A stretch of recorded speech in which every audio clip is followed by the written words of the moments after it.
you know Kieran Murray? I used to drive him for him. Why don't we go talk a bit of shite?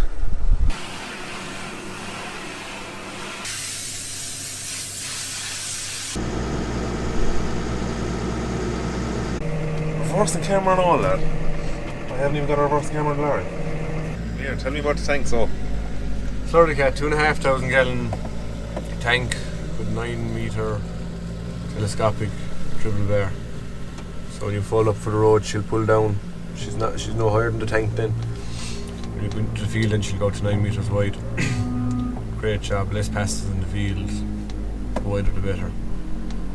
what tyres are on it? 800 tyres, 11,500 litre a minute pump, full length side tube, toolbox. The option using splash plate, I just turn the valve. There's no taking off the dribble bar or changing pipes around it, and all you do is just turn the valve and drive on. Yeah, it's your full spec tank, like she'd be top spec more or less. She'd be fairly well spec'd, yeah. There's a lot more you can put onto them, but no need for it, like, so I didn't get it. Yeah, when you got it new in 2017? New in 2017, October 2017. And you tried to tell me there's no money in contracting, huh? New tank, new tractors, Jesus. There is no money. I just use that tank, that's belonged to the bank. You just have it on a bit of a hire. I just use it for them. I hire it off them every year, yeah. I give them so much a year for it. That's the way it works. And how much slurry are you doing in the year, do you reckon? I wouldn't be doing an awful lot. I'm doing a fair share of it, but I wouldn't be doing an awful lot. There's a lot more people out around me doing double my slurry. Like. Yeah. But you're just a one-man band, one tank, an agitator. One tank, one agitator. Father gives a hand agitating and stuff like that. Tries to do most of it myself. So do you get to keep all the money that's out of this contract? Yeah, because I can't afford to pay somebody to drive the tractor. Oh. What about the agitator? You have a cross agitator? Cross agitator. Bought that second hand off Hurley Agri. And how was that going for you?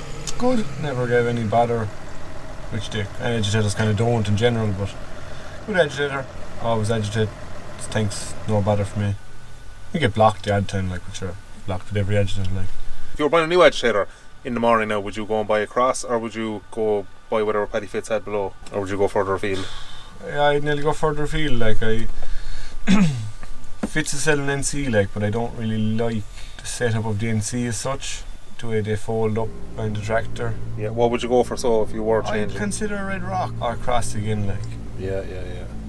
And the tank, if you were buying a new tank, would you go SlurryKat again? Probably would, yeah. I find nothing wrong with the tank as such, like the dribble bar, the bushings, well, there's no bushings in the main folding in now pins.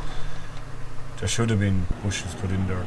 No matter how much grease you do, it's steel on steel. Yeah, they should have put in brass bushes. There should have been brass bushes put into it. Are they putting brass bushes in the new ones, do you know? I don't know. Yeah. And I don't know if other manufacturers are doing it either. I've seen a lot of competitors' machines too worn like that, but look, any other competitors mightn't be putting in bushings either. It's the thing I'd look into next time I'd be buying. Would be a machine that has to have bushings in it, like.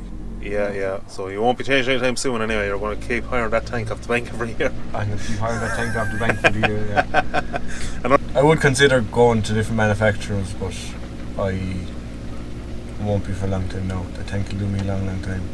There's nothing wrong with the tank. The tank is perfect, like a dribble bar's okay, apart from that bushing problem, like. What about the telescopic? Is there any wearing parts in that, or is it all steel on steel as well? That's just steel on steel, but it's fairly free moving, like there's going to be no mad wear on it, like. It's not tight as such, like it's not going to wear out and Vogue style macerator in it. Good job, no real trouble from it this year. Just rebuilt it, put new wear plates and new blades into it this year. Is that the first time you've done that? That's the first time, yeah. So you got 3 years out of the... I got 3 years out of it, yeah. It's an alright macerator. There's no, like, you can't put silage and straw and thick slurry and dung out through a dribble bar or trailing shoe or any macerator. None of them can handle it. If the slurry is too thick and there's a bit of silage in it, you will get blocked. But the slurry needs to be water enough. If you have thick slurry going out through a dribble bar, the lines will stay in the field for 12 months.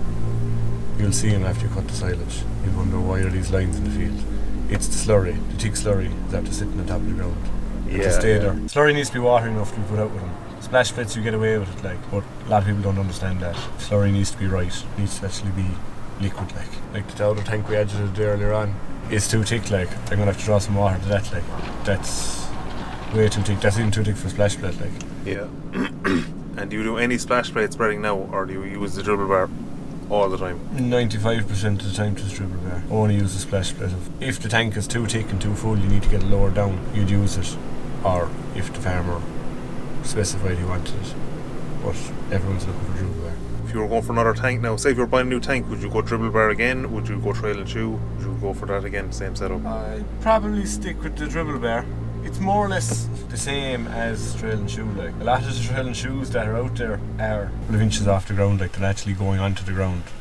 There's only a select few of them that are actually going down into the ground and working as a trailing shoe. Most of them, they're just still running out of the ground like a dribble bar. They're on spring-loaded steel rather than my one has just flat hose, like that. If it gets caught in the ground, it'll just bend out of the way again, like. Yeah. You're still not getting as much nitrogen loss as you would with a splash plate, like. Like this injector is the right job, the dribble bar then is less, but then when you go to splash plate, there's a massive difference, like. Yeah.